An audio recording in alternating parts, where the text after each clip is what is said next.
Somebody was saying, well, if they'd have just stuck with a more traditional design, they could have that out by now. And I said, right, but a traditional design wouldn't have worked.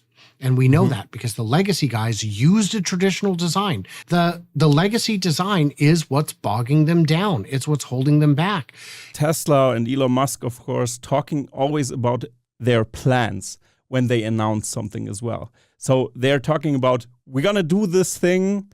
It's going to be this, and that, and just go through the list. And afterwards, when they try to make the production happening and plan for mass production and have their prototypes on the line, and ideas change all the time, and suddenly the Model Y needs to ramp up again, for example, and then they have to shift their focus on that again. Because for me, at least, I see that different car companies kind of announce something and then they stick to it, like if the world depends on that. But still, for example, they produce a small amount of cars, then release to the public, so the press release is fine.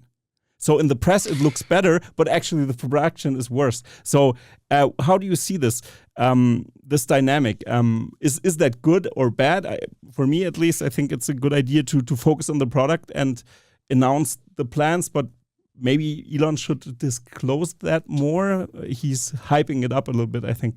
But how do you see this? So on this call, you'll notice there was no hype. There was no biggest ever, best ever, cheapest ever. There was none of that. But if you look at the other guys, what you're finding is some of their big grand ambitions keep falling apart. Chevy Silverado in its electric version was supposed to come out next year. That's been delayed by a whole year. The Ford Lightning plant has laid off hundreds of workers. He said, well, no, it's a shift realignment. We're just realigning the shifts.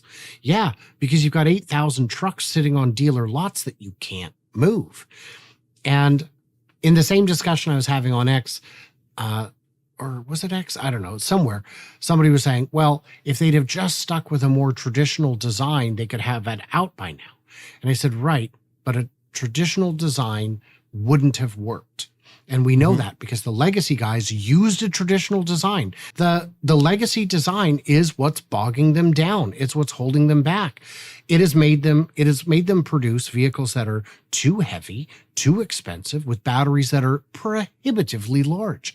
You can build 3 Model Ys for the price for the battery of a Hummer or an upcoming Silverado. And I don't know if you've seen it, but it's a good 25 centimeters thick. That takes up an unconscionable amount of floor space. Yeah, it's so big that you can kind of the where you sit is even higher than in another truck. It's crazy. Yeah, it's double stacked. It's so the weight is the design higher. The whole thing. But really, you could forgive all that if it wasn't so expensive.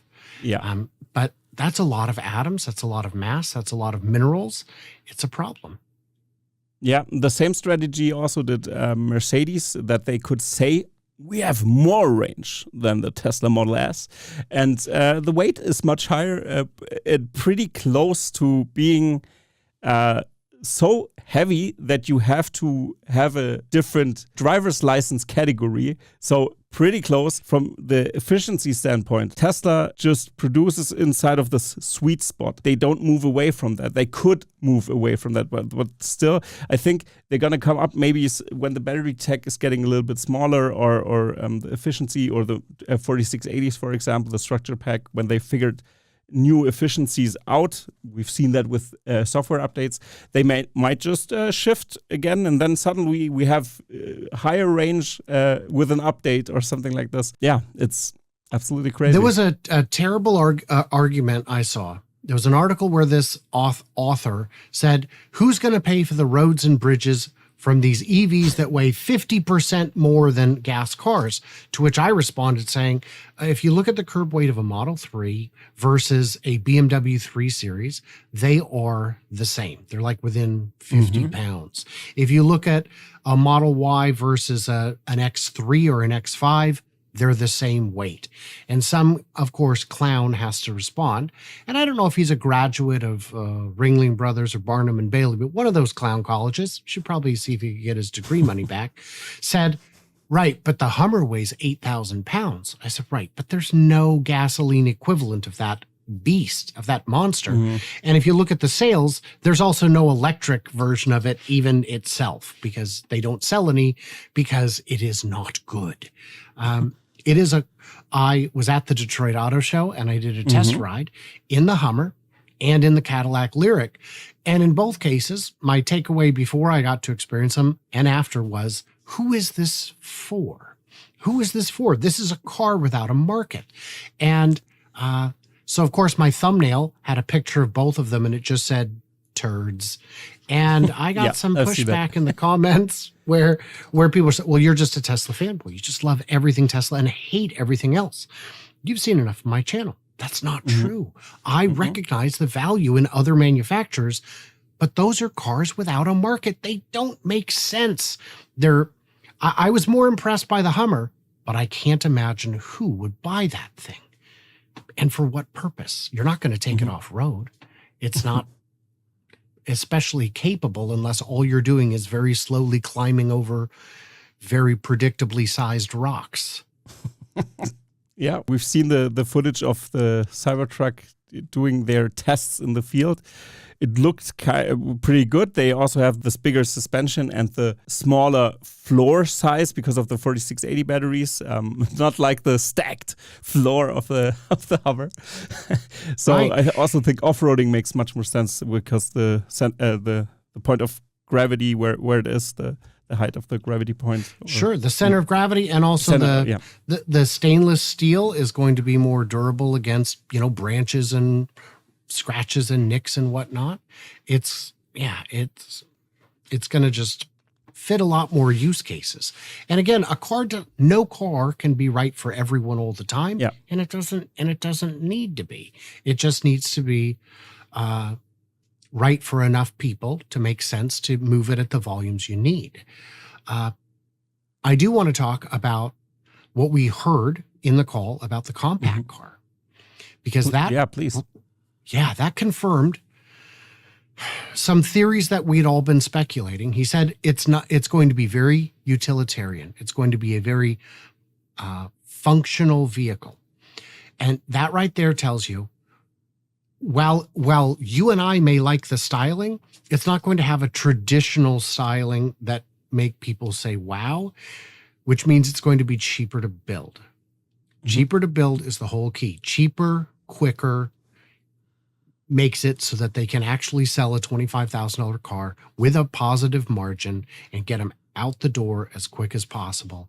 And again, when you're talking something that's simple can lead to weight reductions. And that's the big key. You get into this virtue cycle where you've now got a lighter design, a lighter car. Light means a smaller battery. You just saved a bunch of money. Now you've got cheaper wheels, cheaper suspension, cheaper brakes. And I'm just waiting for the day when Elon decides the best brakes are no brakes, because if I can get you up to 60 miles an hour as quick as the tires can hold on, I can get you back down to zero. I don't know if that's ever going to happen, but would it surprise you? I don't know, man. I don't know. Yeah, I think in Germany this wouldn't happen because the legislation, of course, is still in the old century. So, yeah, I don't think it's unreasonable to say you need to have brakes. But but at the same time, if it goes to brake by wire, an electrical failure means you have no brakes. And because with hydraulic brakes, if the hydraulic unit fails, you can still stop. It's just you have to press a lot harder. But with a brake-by-wire system, I don't know if that's the case. Absolutely. And the only drive-by-wire I've seen, I want to say, is the Lexus with the yoke that had variable steering. And if drive-by-wire comes too, at that point, just give me a joystick, I guess. Yeah, absolutely. Yeah. Do you think that, or I had to laugh when you started talking about the compact car, because I've imagined that because you said the design might not be expected from Tesla in that sense. Maybe it looks a little bit not so shiny and gray that people expect. And then I thought about the Russian brand Lada. Is it Tesla's Lada? Maybe. More of a Trabi, but yeah. Yeah.